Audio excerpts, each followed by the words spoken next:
একের দাগে যে প্রশ্নটি রয়েছে, আবর্ত গতির ক্ষেত্রে ভরের সমতুল্য ভৌত রাশি কোনটি? না, আবর্ত গতির ক্ষেত্রে ভরের সমতুল্য ভৌত রাশি হয় জড়তা ভ্রমক আই।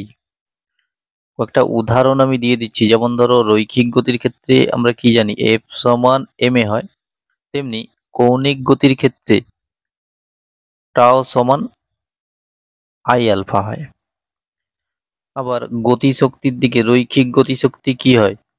না হাফ এম ভি স্কোয়ার।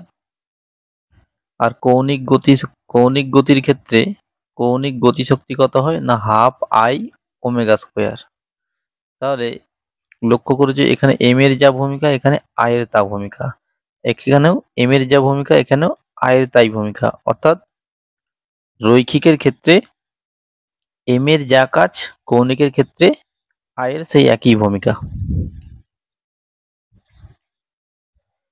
এরপর 2 এর দাগের যে প্রশ্নটি রয়েছে, প্রশ্নটিতে সম্ভবত জানতে চেয়েছে যে ভার্নিয়ার স্থিরাঙ্কের মান কত। এর প্রশ্নে বলা আছে যে ভার্নিয়ারের 5টি ঘর মূল স্কেলের 4টি ঘরের সঙ্গে সমান। এবার মূল স্কেলের 4টি ঘরের মান কত? না মূল স্কেলের একটি ঘর 1 মিলিমিটার, তাহলে 4টি ঘর 4 মিলিমিটার। তাহলে ভার্নিয়ারের একটি ঘরের মান কত? 4 এর 5 মিলিমিটার, অর্থাৎ 0.8 মিলিমিটার। এবার এটা সম্ভবত ভার্নিয়ার স্থিরাঙ্ক বের করতে দেওয়া আছে। ভার্নিয়ার স্থিরাঙ্ক মানে ভিসি সমান কি হয়? না মূল স্কেলের একটি ঘর যেটা 1 মিলিমিটার মাইনাস ভার্নিয়ারের একটি ঘর 0.8 মিলিমিটার, অর্থাৎ 0.2 মিলিমিটার। এরপর 3 এর দাগের যে অঙ্কটি রয়েছে, এক্স এর সাথে টি এর সম্পর্ক দেওয়া রয়েছে। এখান থেকে কি বের করতে হবে? না যখন ত্বরণ শূন্য, অর্থাৎ যখন এ সমান শূন্য তখন বেগ কত, মানে ভি এর মান কত। তাহলে ত্বরণের রাশিমালা বের করো। তো ত্বরণের রাশিমালা এখানে ধাপে ধাপে বের করা আছে, দেখে নেবে। 6t মাইনাস 12, তাহলে ত্বরণকে শূন্য করে দাও, কারণ ত্বরণ শূন্য। তাহলে এখান থেকে টি এর মান 2, অর্থাৎ 2 সেকেন্ড পর ত্বরণ শূন্য। এবার এখানে কি বের করতে হবে? না ওই 2 সেকেন্ড সময়ে বেগ কত হবে। তো বেগের যে রাশিমালা বেরিয়েছে, বেগের এই যে রাশিমালা, এখানে টি এর মান 2 বসিয়ে দাও। তাহলে টি এর মান 2 বসালে বেগের মান হচ্ছে -9 মিটার পার সেকেন্ড। এবার 4-এর যে অঙ্কটি রয়েছে, একটা লিফট ওপরের দিকে উঠছে এ ত্বরণ সহ। আচ্ছা, লিফট যদি ওপরের দিকে ওঠে তার ভেতরে যে বস্তুগুলি আছে তাদের ক্ষেত্রে কার্যকরী ত্বরণ কত হয়? না জি প্লাস এ হয়, এটাই কার্যকরী ত্বরণ। এবার সরল দোলকের যে পর্যায়কাল তার সূত্র এটা কিন্তু সেমিস্টার 2-তে পড়ানো হবে, এটা এর থিওরিটা। তাহলে এক্ষেত্রে এটা মনে রেখে দাও, টি সমান 2π√L/g।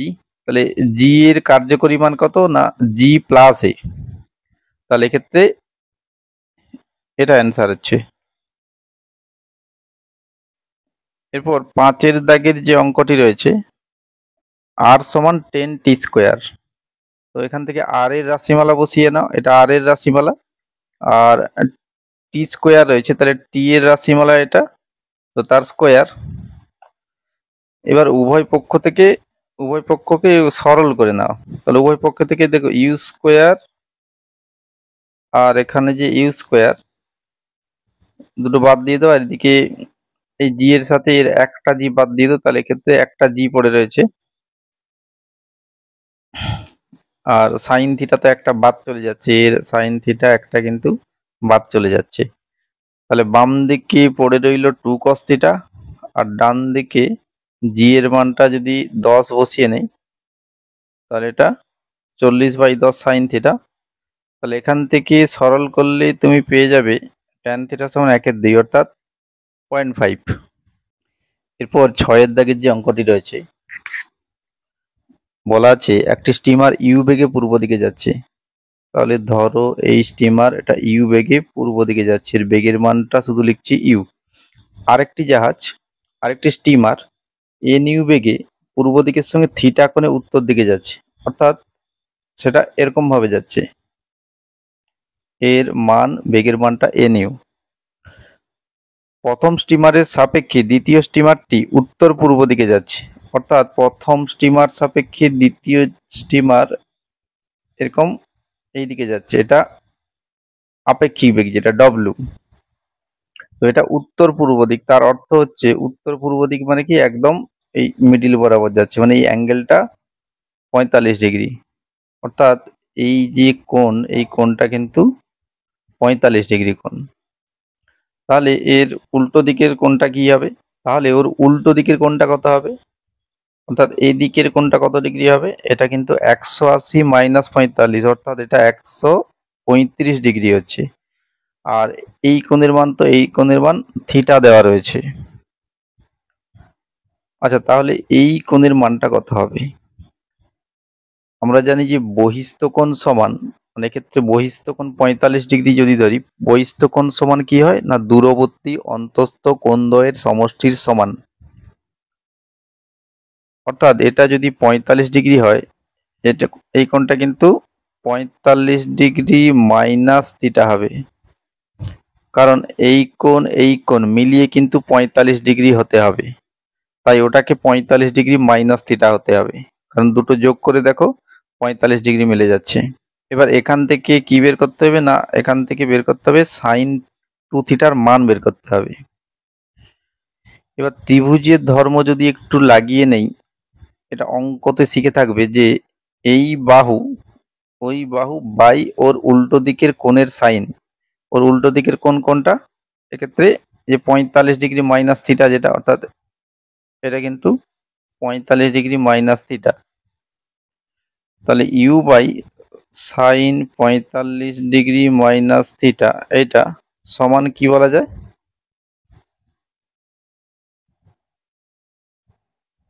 এটা সমান বলা যায় যে কোনো একটা বাহু, না এই বাহুটা নিচ্ছি, এই বাহুটা বাই ওর উল্টো দিকের যে কোণ তার সাইন, ওর উল্টো দিকের কোণ কোনটা? না এক্ষেত্রে 135 ডিগ্রি, অর্থাৎ সাইন 135 ডিগ্রি। এবার এই দুটো, এই সমীকরণটি সমাধান করে এখান থেকে তোমাকে সাইন 2 থিটার মানটা বের করতে হবে। তাহলে উভয় পক্ষ থেকে ইউ আর ইউ কে বাদ দিয়ে দাও। তাহলে যদি ইউ আর ইউ কে বাদ দিয়ে দেই, তাহলে বাম দিকে 1 আর নিচে সাইন 45 ডিগ্রি মাইনাস থিটা, ওটাকে ভেঙে নিচ্ছে একদম। তাহলে ওটাকে ভাঙলে কি হয় না সাইন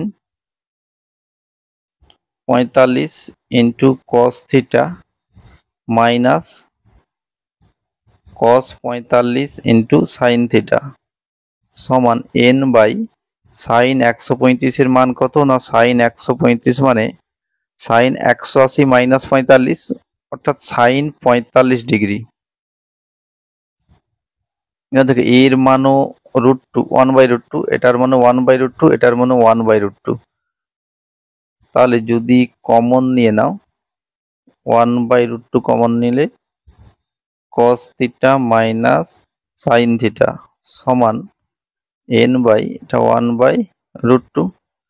তাহলে উভয় পক্ষ থেকে 1/√2 বাদ দিয়ে দাও, তাহলে cos theta minus sine theta সমান বলা যায় 1/n। এবার আমরা একটা সূত্র জানি যে cos square theta plus sine square theta এর মান কত হয়? না 1 হয়। এবার এটাকে একটু ভেঙে নাও, cos থিটা মাইনাস সাইন থিটার square plus 2 cos theta into sine theta, এটা সমান 1। এবার এর মান কত? এর মান তো n বের করা আছে 1/n, তাহলে এটা 1/n স্কোয়ার, আর এটা কিন্তু সাইন 2 থিটা হয়ে গেল। তাহলে এখান থেকে বলতে পারবে সাইন 2 থিটা কত? 1 মাইনাস 1/n স্কোয়ার। এরপর 7 দাগের যে অঙ্কটি রয়েছে, 50 গ্রাম ভরের একটি কাঠের ব্লককে 30 ডিগ্রি নতিকোণ বিশিষ্ট একটি নততলে রাখা আছে, ঘর্ষণ গুণাঙ্ক 0.4 হলে সীমাস্থ ঘর্ষণের মান কত? আচ্ছা, এক্ষেত্রে দেখো ছবিটা এঁকে রেখেছি, তাহলে ঘর্ষণ বল কত? না এফ সমান মিউ এন, তাহলে মিউর মান 0.4 আর এন এর মান এক্ষেত্রে mg cos থিটা। এর মানগুলো শুধু বসিয়ে নাও, মানগুলো বসিয়ে নেবে। তো এক্ষেত্রে এটার মান 0.17 আসছে, 0.1732, অর্থাৎ এক্ষেত্রে বি অপশনটা ঠিক হচ্ছে। এরপর 8-এর দাগের যে অঙ্কটা রয়েছে,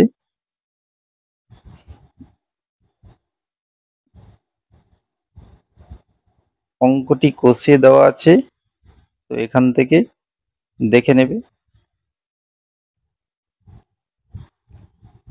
এবার 9-এর দাগের যে অঙ্কটি রয়েছে,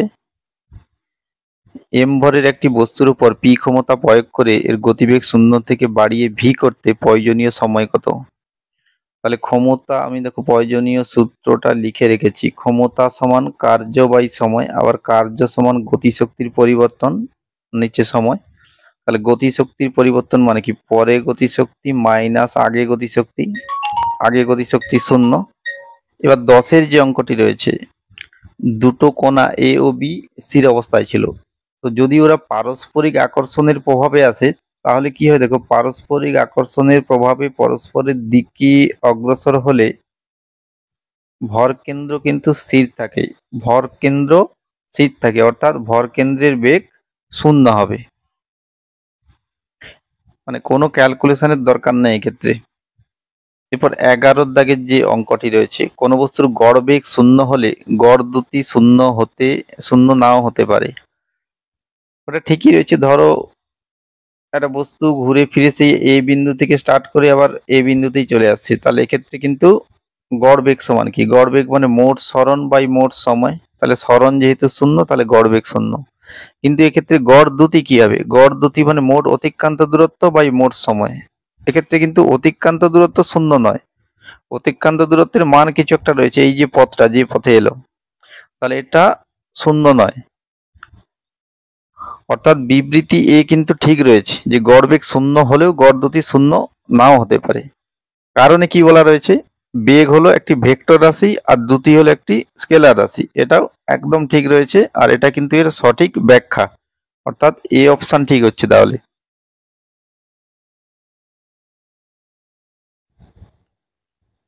এরপর 12-র দাগের যে অ্যাসাশনে কি বলা রয়েছে, একজন ব্যক্তি একটি কেবিনে বন্ধ থাকা অবস্থায় অবাধে পড়তে থাকলে কোনো মাধ্যাকর্ষণ শক্তি অনুভব করে না, এটা তো ঠিকই রয়েছে। এবার রিজনে কি বলা রয়েছে, জড় ভর এবং মহাকর্ষীয় ভর সমতুল্য। এক্ষেত্রে মনে রেখে দাও যে এই দুটো কিন্তু একই জিনিসকে বোঝায়, তাহলে এক্ষেত্রে এ ঠিক এবং আরও ঠিক, তবে আর কিন্তু এর সঠিক ব্যাখ্যা নয়। এরপর 13-র দাগের যে অঙ্কটি রয়েছে, তো 13-র অঙ্কটা করার আগে একটা নিয়ম মনে রাখবে, যদি ধরো এটা একটা সরল রেখা, এর ঢাল এরকম রয়েছে, যদি এরকম ঢাল থাকে এর নতি কিন্তু সব জায়গাতে ঋণাত্মক, কারণ দেখো এটা এক্স অক্ষের সঙ্গে স্থূলকোণ সৃষ্টি করছে, থিটার মানটা স্থূলকোণ, তাহলে নতি মানে তো ট্যান থিটা হয়, থিটা যদি স্থূলকোণ হয় এটা নেগেটিভ হয়ে যায়, অর্থাৎ ঢাল যদি এদিকে থাকে তাহলে সেটা তার নতি ঋণাত্মক সব জায়গাতে, আর ঢাল যদি ওদিকে থাকে তাহলে সেক্ষেত্রে এক্স অক্ষের সঙ্গে যে কোণটা করছে এক্ষেত্রে এই থিটা সূক্ষ্মকোণ, তাহলে এক্ষেত্রে এর নতি ট্যান ট্যান সূক্ষ্মকোণ হলে সেটা পজিটিভ হয়, তাহলে এক্ষেত্রে নতি পজিটিভ আর এক্ষেত্রে নতি নেগেটিভ। এরপর 13-র জায়গার যে প্রশ্নটি রয়েছে, একটি গ্রাফ দেওয়া রয়েছে, এই গ্রাফটা, তো এক্ষেত্রে এটা বেগ সময় লেখচিত্র দেওয়া রয়েছে, এখান থেকে কি বের করতে হবে না এর উপযুক্ত ত্বরণ সময় লেখচিত্র কোনটা হবে। আচ্ছা, এক্ষেত্রে একটু লক্ষ্য করো যে এই অংশে কি হচ্ছে, এই অংশের ঢাল কিন্তু নিচের দিকে, তাহলে এই জায়গার নতি কি হয়, এই জায়গার নতি নেগেটিভ, কিন্তু নেগেটিভ। এবার এর নতি কোন রাশিকে বোঝায় না, বেগ সময় লেখচিত্রের নতি কোন রাশিকে বোঝায় না ডিভিডিটি। ডিভিডিটি মানে কি, ডিভিডিটি মানে তো ত্বরণ হয়, অর্থাৎ ত্বরণকে বোঝায়, তাহলে এই অংশে ত্বরণ কিন্তু নেগেটিভ। আমি একটা উদাহরণ নিয়ে নিচ্ছি, যেমন ধরো এটা একটা -5 ধরে নাও, অর্থাৎ ওই অংশে সবসময় ত্বরণ -5, অর্থাৎ 2 সেকেন্ড অবধি ত্বরণ সবসময় -5, অর্থাৎ এই অংশটাকে বোঝাচ্ছে।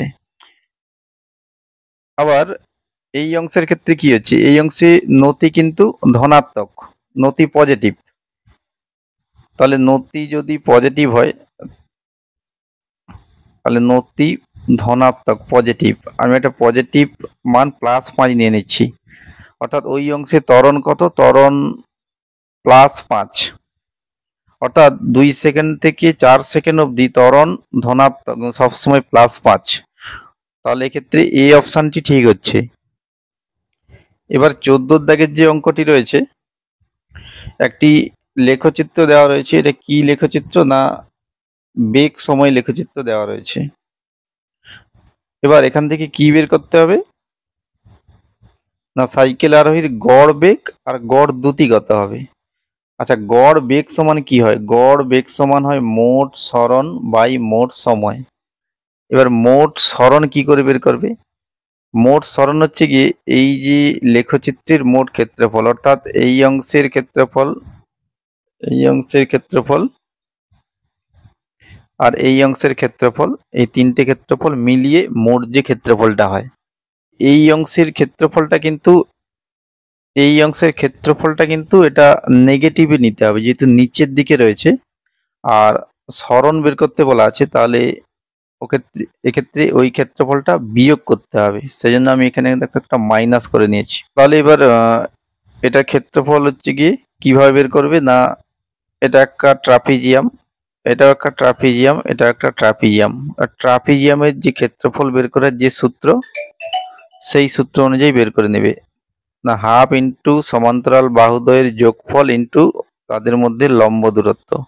প্রত্যেকটাতে একই সূত্র লাগানো আছে, এটা দেখে নেবে। তাহলে ক্ষেত্রে বেগের মান হচ্ছে এটা। এবার যদি এক্ষেত্রে গড় দ্রুতি বের করতে বলে তখন কিভাবে বের করবে না, সেক্ষেত্রে শুধু এইটাকে প্লাস করে নেবে, আর দ্রুতি কিন্তু একটা স্কেলার রাশি, শুধু এই জায়গাটায় এটা প্লাস করে নেবে। আর সেক্ষেত্রে অ্যান্সার যেটা হবে তাতে কোনো ভেক্টর চিহ্ন থাকবে না, কারণ দ্রুতি তো স্কেলার রাশি। তাই এক্ষেত্রে দেখো বেগ 3/4 একটাই অপশন রয়েছে, অপশন বি ঠিক হচ্ছে তাহলে। এরপর 15 দাগের একটা গ্রাফ দেওয়া রয়েছে পি বনাম টি। এক্ষেত্রে পি কিন্তু পি ভরবেগ নয়, পি এক্ষেত্রে ক্ষমতা। তাহলে ক্ষমতা আর টি সময়, ক্ষমতা বনাম সময় গ্রাফ দেওয়া রয়েছে, তাহলে নিচের কোন অপশানটি ঠিক হবে। আচ্ছা, একটু লক্ষ্য করো যে এই ক্ষেত্রফল কোন রাশিকে বোঝায় না, এই ক্ষেত্রফল সমান যে কোনো গ্রাফের ক্ষেত্রফল এই দুটো রাশি গুণ করে দেবে, গুণ করে যে রাশি হয় সেই রাশিকে বোঝাবে। তাহলে এক্ষেত্রে পিটি গুণ করলে কি হয় না, ক্ষমতা ইন্টু সময় মানে কার্য হয়ে যায়, অর্থাৎ কার্যকে বোঝায়।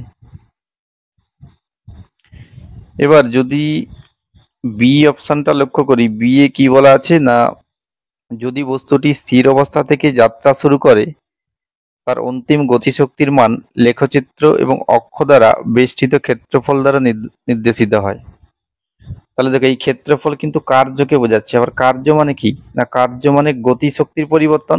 তাহলে গতিশক্তির পরিবর্তন মানে কি, অন্তিম গতিশক্তি মাইনাস প্রাথমিক গতিশক্তি। এবার স্থিরাবস্থা, তাহলে স্থিরাবস্থার ক্ষেত্রে ইউর মান কত, ইউর মান 0, তাহলে এক্ষেত্রে এটা ½ mv², অর্থাৎ অন্তিম গতিশক্তিকেই বোঝাচ্ছে ক্ষেত্রফলটা। তাহলে বি অপশানটাই ঠিক রয়েছে। তাহলে যেমন বলা আছে আমি সেই অনুযায়ী ছবিটা এঁকে রেখেছি আর বিভিন্ন রাশিমালাগুলোর মানও লিখে রেখেছি। তাহলে এক্ষেত্রে দেখো, এক্ষেত্রে এই টানটা কিন্তু টি হলে আর নিচের দিকে ওজন কাজ করছে এমজি, যেহেতু এই এম ভর স্থির রয়েছে তাহলে এক্ষেত্রে টি আর এমজি পরস্পর সমান কিন্তু, তাহলে টি সমান এমজি লেখা নেই, ওটা লিখে নাও। তাহলে টি এর মান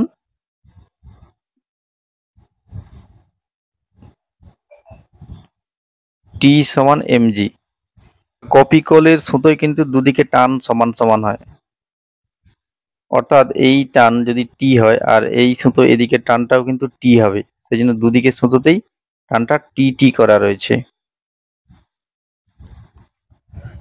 তাহলে এই টি এর এই যে টান টি রয়েছে, এই টি এর দুটো উপাংশ, একটা ঊর্ধ্বমুখী উপাংশ যেটা হচ্ছে উপর দিকে টি কস থিটা আর এদিকে টি সাইন থিটা লিখে রেখেছি। অনুরূপে এই সূত্রতেও একই টান হবে। তাহলে এই টান যদি টি হয়, টি এর ঊর্ধ্বমুখী উপাংশ আবার টি কস থিটা আর বাম দিকেরটা টি সাইন থিটা। তাহলে দেখো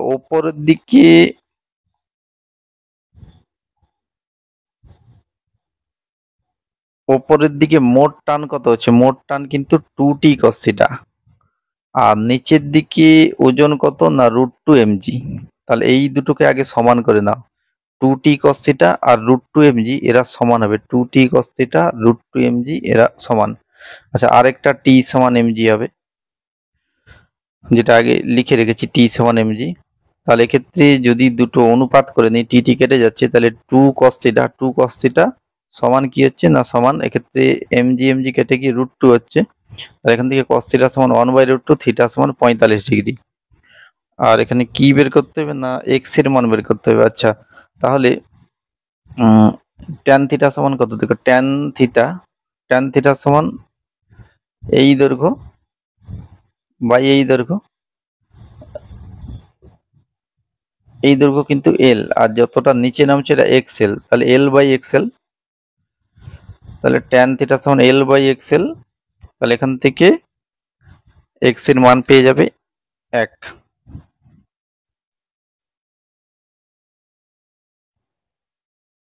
এবার 17 দাগের যে অঙ্কটি রয়েছে, আমরা জানি যে ডিএক্সডিটি কোন রাশিকে বোঝায়? বেগকে বোঝায়, অর্থাৎ সরণ বাই সময়। এবার যদি এর আরেকবার ডেরিভেটিভ করে নেই, অর্থাৎ ডবল ডেরিভেটিভ করে নিই, d2x dt স্কোয়ার, এটা কোন রাশিকে বোঝাচ্ছে? এটা কিন্তু ত্বরণকে বোঝায়। তাহলে ত্বরণের মাত্রা কি হয়? L by T square. একই রকম ভাবে যদি আরো একবার ডেরিভেটিভ করে নেই, তাহলে এক্ষেত্রে কিন্তু এলটা এলই থাকবে, টি এর ঘাত 1 করে বাড়তে থাকবে। তাহলে যদি এটা 2024 করে হয়, সেক্ষেত্রে কিন্তু এলটা এলই থাকবে, শুধু টি এর ঘাতটা 2024 হয়ে যাবে। তাহলে এল এর ঘাত কত? এল এর ঘাত কিন্তু একই থাকছে প্রতিবারে। তাহলে অপশান বি ঠিক হচ্ছে। 18 দাগে লিফটের যে অঙ্কটি রয়েছে, তাহলে লিফট যদি সমবেগে উপর দিকে ওঠে, তাহলে সেক্ষেত্রে ক্ষমতা সমান বল ইন্টু বেগ। বল কত? না লিফটের ওজন নিচের দিকে কাজ করছে আর একটা ঘর্ষণ বল নিচের দিকে কাজ করছে, দুটো মিলিয়ে মোট বল যোগ হবে। তাহলে mg প্লাস ঘর্ষণ বল F, আর বেগের মান যদি v হয় ইন্টু v। এবার ওদের মানগুলো শুধু বসিয়ে নাও, সেক্ষেত্রে এটা 48,000 ওয়াট, কিলোওয়াটে করলে 48 কিলোওয়াট হচ্ছে।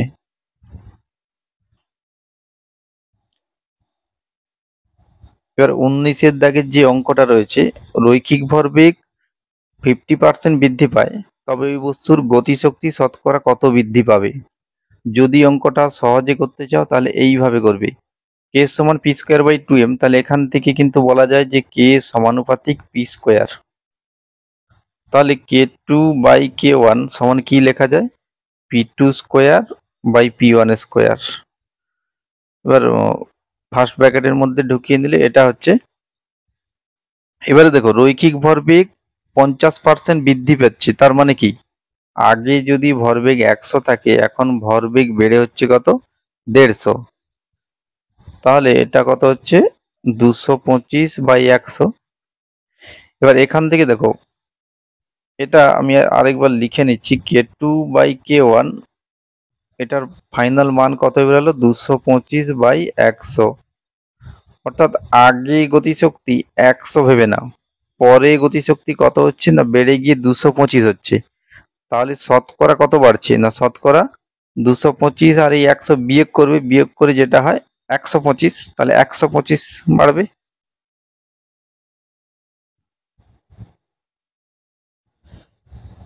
এবার 20 দাগের যে অঙ্কটি রয়েছে, একক মানে দুটি বল এ ও বি কত কোণে ক্রিয়া করলে তাদের লব্ধির মান √3 হবে? তাহলে এক্ষেত্রে লব্ধি ভেক্টরের যে সূত্র সেটা লাগিয়ে নাও, আর প্রত্যেকটা ভেক্টরের মান 1 বসিয়ে নাও, আর শুধুমাত্র সি এর মান মানে লব্ধির মানটা কিন্তু √3 দেওয়া রয়েছে। তাহলে সেই অনুযায়ী এখান থেকে cos θ বের করবে। cos θ 1/2 হচ্ছে, তাহলে θ 60 ডিগ্রি হবে। এবার 21 দাগের যে অঙ্কটা, দুটো চাকতির ভর সমান বলা আছে, ব্যাসার্ধ আলাদা আর উপাদানও আলাদা, আর বেধ 1 সেমি আর 0.5 সেমি দেওয়া রয়েছে, উপাদানের ঘনত্ব দেওয়া রয়েছে, ঘনত্বের অনুপাত দেওয়া রয়েছে, আর ব্যাসের সাপেক্ষে জড়তা ভ্রামকের অনুপাত দেওয়া রয়েছে। এখান থেকে এক্স এর মান বের করতে হবে।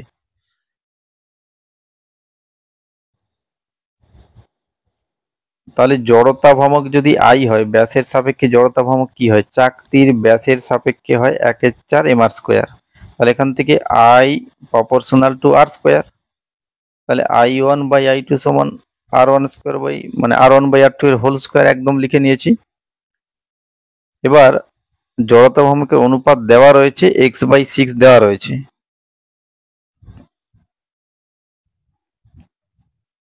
এবার শুধুমাত্র এই R1/R2 এর অনুপাতটা বের করতে হবে।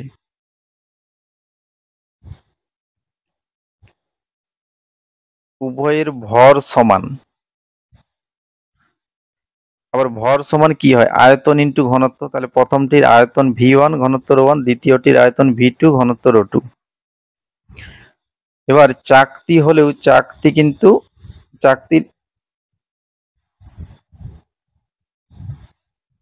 চাকতির বেধ রয়েছে, তাহলে এটা আসলে কিন্তু চোঙাকৃতি। তাহলে চোঙের আয়তনের কি সূত্র হয়?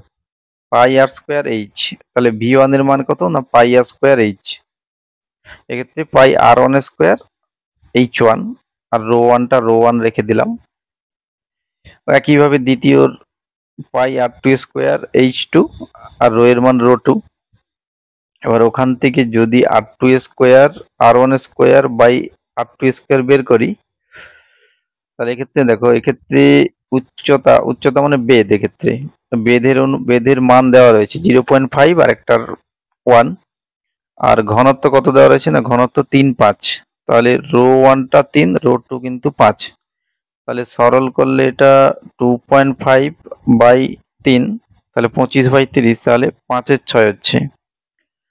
তাহলে R1² এখানে দেখে, এখানে কিন্তু ওটাই চেয়েছে, এটার মান 5/6, শুধু এখানে বসিয়ে দাও। তাহলে এটা 5/6, তাহলে সরল করলে x সমান 5 হচ্ছে। এবার 22 দাগের যে অঙ্কটি রয়েছে, বেগের রাশিমালা দেওয়া রয়েছে, এখান থেকে কি বের করতে হবে? না এর গতিটা কি প্রকৃতির বের করতে হবে। তাহলে ত্বরণ বের করলে ডেরিভেটিভ করলে ত্বরণ পেয়ে যাবে। ত্বরণ হচ্ছে 0.2। তাহলে দেখো, এই টি যত বাড়বে ত্বরণও কিন্তু তত বাড়বে। অর্থাৎ এটা কখনোই সমত্বরণ নয়, কারণ ত্বরণ সময়ের সাথে সাথে বাড়তে আছে। তো এটাকে বলা হয় অসমত্বরণ, অর্থাৎ ডি ঠিক হচ্ছে। এরপর 23 দাগের যে প্রশ্নটি রয়েছে, ওডোমিটার যন্ত্র পরিমাপ করে। আচ্ছা, ওডোমিটার যন্ত্র, এটা দ্রুতি হবে না, ওডোমিটার যন্ত্র পরিমাপ করে দূরত্ব। এরপর 24 দাগের যে অঙ্কটি রয়েছে, দুটি বস্তুর ভিটি লেগ সময় অক্ষের সঙ্গে 30 ডিগ্রি এবং 60 ডিগ্রি কোণ তৈরি করে, তাহলে তাদের ত্বরণের অনুপাত কি হবে? আচ্ছা, বেগ সময় লেখচিত্র, ধরো একটা বেগ সময় লেখচিত্র দেওয়া রয়েছে, যেটি টি অক্ষের সঙ্গে থিটা কোণ করছে। তাহলে এর নতি, বেগ সময়ের নতি কোন রাশিকে বোঝায়? না ত্বরণকে বোঝায়। আচ্ছা, এর নতি সব জায়গাতেই ট্যান থিটা। তাহলে ত্বরণ কত? ত্বরণ ট্যান থিটা। তাহলে প্রথমটির ত্বরণ ট্যান 30 ডিগ্রি আর দ্বিতীয়টির ত্বরণ ট্যান 60 ডিগ্রি। এবার মানগুলো বসিয়ে সরল করে নেবে, এটা 1:3 হচ্ছে। 25 দাগের যে অঙ্কটি রয়েছে, যদি খুব সহজে করতে চাও, আর এমসিকিউর ক্ষেত্রে এটা সহজে করার জন্য তোমাকে এই সূত্রটা মনে রাখতে হবে। যদি রাস্তা অর্ধেক হয় তাহলে গড় দ্রুতি কি হয়? এটা হয়। আর যদি সময় অর্ধেক হয় সেক্ষেত্রে এই সূত্রটা হবে। এবার এক্ষেত্রে তো রাস্তা অর্ধেক অর্ধেক বলা আছে, তাহলে এক্ষেত্রে কিন্তু এই সূত্র অনুযায়ী করি, মানে এই সূত্রটা অনুযায়ী মানগুলো বসিয়ে নেবে, সেক্ষেত্রে এটা 44.44 হচ্ছে।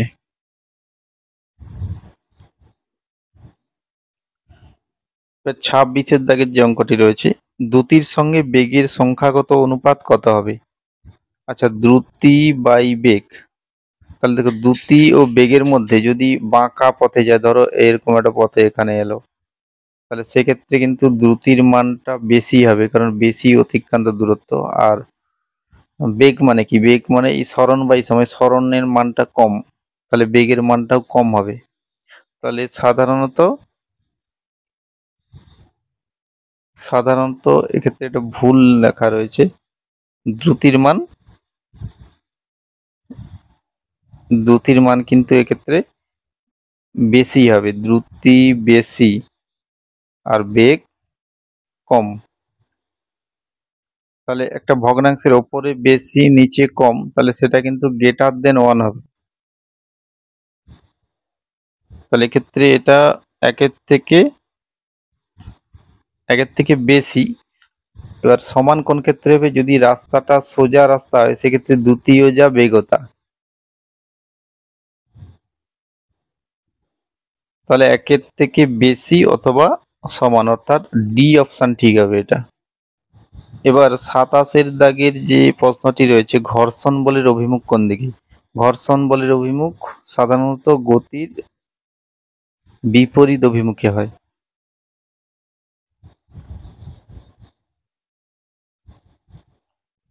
28-এর দাগের যে অঙ্কটি রয়েছে, 1/√3 ঘর্ষণ গুণাঙ্ক যুক্ত দুটি স্পর্শ করে থাকা তলের ঘর্ষণ কোণ কত হবে? তাহলে tan থিটা সমান মিউ, মিউর মান 1/√3, থিটা সমান 30 ডিগ্রি।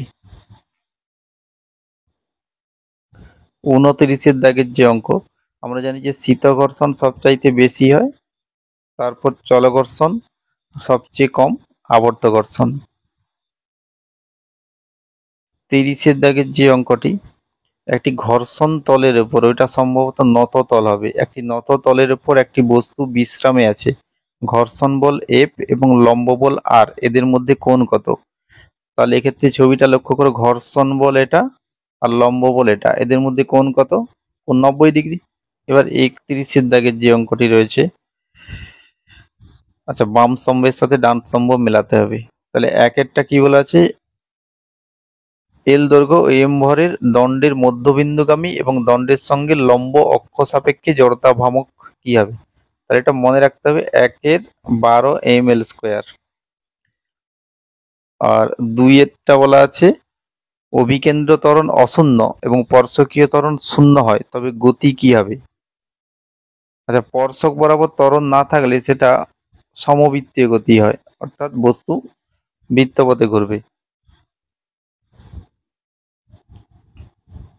33-এরটা কি বলা আছে? মানে 3-এরটা, বহিস্থ বল দ্বারা কৃতকার্য কি হয়? বহিস্থ বল দ্বারা কৃতকার্য, এটা কিন্তু স্থিতিশক্তির পরিবর্তন হবে।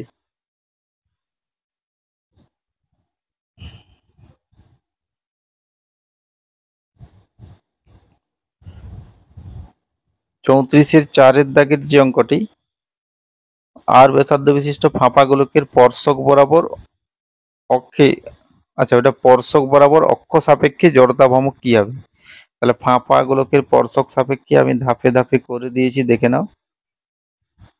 তাহলে ICM মানে ভর কেন্দ্রগামী অক্ষ সাপেক্ষে কি হয়? 2-এর 3 mr স্কোয়ার আর প্লাস mr স্কোয়ার করে নেবে, এটা 5-এর 3 mr স্কোয়ার হচ্ছে। 35-এর মানে 5-এর যে অঙ্কটি, দণ্ডের দৈর্ঘ্য 12 আর ভর m, তাহলে মধ্যবিন্দুগামী আর দণ্ডের সঙ্গে লম্ব অক্ষ সাপেক্ষে জড়তম কি হবে? তাহলে সেই একই সূত্র, 1-এর 12 ml স্কোয়ার। তাহলে এক্ষেত্রে এমটা m রয়েছে, শুধু দৈর্ঘ্যটা 2l রয়েছে, তাহলে এটা 1-এর 3 ml স্কোয়ার হচ্ছে।